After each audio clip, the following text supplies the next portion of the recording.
इंदौर से लापता सोनम रघुवंशी को लेकर शिलांग में जहां एक और सर्चिंग ऑपरेशन चल रहा है, तो वहीं दूसरी ओर इंदौर में राजा रघुवंशी के घर पर प्रदेश कांग्रेस अध्यक्ष जीतू पटवारी राजा रघुवंशी के घर पहुंचे और वहां पर परिवार से बात करने के साथ ही मध्य प्रदेश के चीफ सेक्रेटरी से भी बात की है।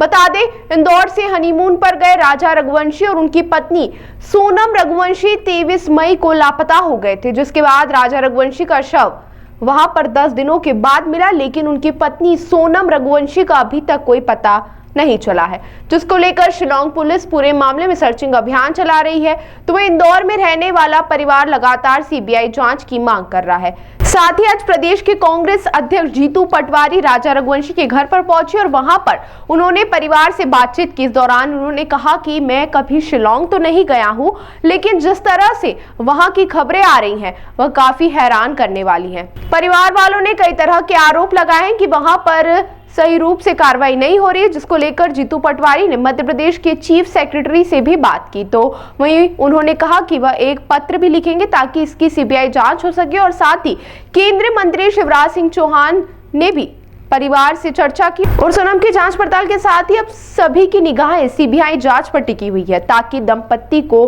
न्याय मिल सके। नहीं, बात यह है कि बहुत दुखद क्षण है और मैं मानता हूँ कि ऐसे में नव दंपत्ति जो हम रोज़ अखबारों के माध्यम से पूरा देश और पूरा प्रदेश देख रहा है कि बेटे का 11 तारीख को 12 तारीख को विवाह हुआ, 20 तारीख को वो घूमने गए और आज मेरे ख्याल से 7-8 तारीख है, तो 17-18 दिन से वो मिसिंग है। ऐसे में बेटे की लाश आ गई और बिटिया अभी जो बहू है आज तक भी मिसिंग है, तो बहुत चिंता हो रही है। और मैं मानता हूँ कि अभी मेरी चीफ सेक्रेटरी साहब से बात हुई तो उन्होंने कहा है कि हम डे टू डे इसकी मॉनिटरिंग कर रहे हैं, पर परिवार की भी इच्छा ये है और परिस्थितियाँ भी ये कहती है कि इसकी सीबीआई जांच होनी चाहिए। ये बांग्लादेश के बॉर्डर पे कई बच्चियों का इस तरीके से अपहरण होता है, इस तरह कैसे नव दंपत्ति को मारा पीटा जाता है, ये संभावना बताई गई हमारे जो परिवार के साथी, पीड़ित परिवार के साथी है उन्होंने।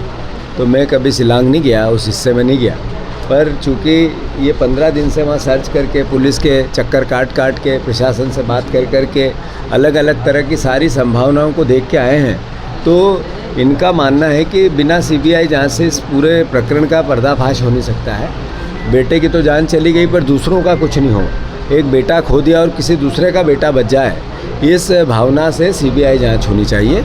और मैं मांग करता हूं आदरणीय मुख्यमंत्री जी से कि ये पूरा मामला प्रधानमंत्री या गृह मंत्री के संज्ञान में लेके आएँ आप, तो ज़्यादा बेटर होगा। और मैं व्यक्तिगत भी मोहन यादव जी से बात करूँगा, पर मुझे तसल्ली इस बात की कि अभी जो चीफ सेक्रेटरी ने मुझे पूरी संभावनाएं बताई, जो बातें की, वो मैसेज देती है कि मुख्यमंत्री और डीजीपी भी डे टू डे इसकी मॉनिटरिंग कर रहे हैं, तो ये एक अच्छा विषय है। और ये राजनीतिक आरोप प्रत्यारोपों का किसी प्रकार में इसमें गुण नहीं आना चाहिए। हमारी बिटिया की जान माल का सवाल है, हमारा अपना बच्चा चला गया है, तो मैं मानता हूँ कि ये सबके मिलके पूरे परिवार की एक वेदना है, उसमें हम भी सम्मिलित हैं आज।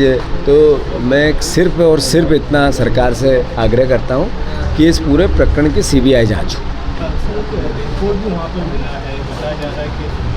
इसके बाद एक सीसीटीवी भी आ रहे हैं जिसमें नहीं, मैं चूँकि अब यहाँ से बैठ के ये सब बातें नहीं कह सकता हूँ, पर जो परिवार है वो पुलिस की कार्रवाई से मतलब एक तरह से संतुष्ट नहीं है, वहाँ की पुलिस की कार्रवाई से संतुष्ट नहीं है। और ये भी बात हुई कि उनकी शिवराज सिंह जी से भी बात हुई, तो नेचुरल है कि अगर सबसे बात हो रही है तो जो संबंधित जिम्मेवार लोग हैं वो मदद कर रहे होंगे। और मेरी भी बात इस बीच में सब जगह हुई, हमारे आसाम में भी हुई, जहाँ जहाँ जो हो सकता था वो बातें हमने भी की। बट सवाल ये है कि बिटिया मिले और बिटिया मिले जल्दी से, और ये हत्या की सीबीआई जांच हो। ये दोनों बातें मैं आपके माध्यम से और मुख्यमंत्री को चिट्ठी लिख के भी आग्रह कर रहा हूँ। परिवार ने शुरुआत में सेना की और आर्मी की मांग की थी, यदि वो बताते कि वो सेना या आर्मी उतरती मैदान में तो शायद वो जिंदा। नहीं, बात विषय यही है कि ऐसी घटनाएं आए दिन घटती रहती है वहाँ। जिस तरीके का वहाँ वातावरण है, जिस तरीके का वातावरण है कि जैसे कोई परिवार का व्यक्ति जाता है तो लोकल लोग आपस में एक साथ हो जाते हैं, उस पर प्रेशर बनाते हैं, ऐसा वातावरण है। फिर पुलिस भी डरती है वहाँ की जनता से, इस तरीके का वातावरण है। तो नेचुरली स्वाभाविक है कि सरकार को इसमें बहुत गंभीरता से काम लेना चाहिए।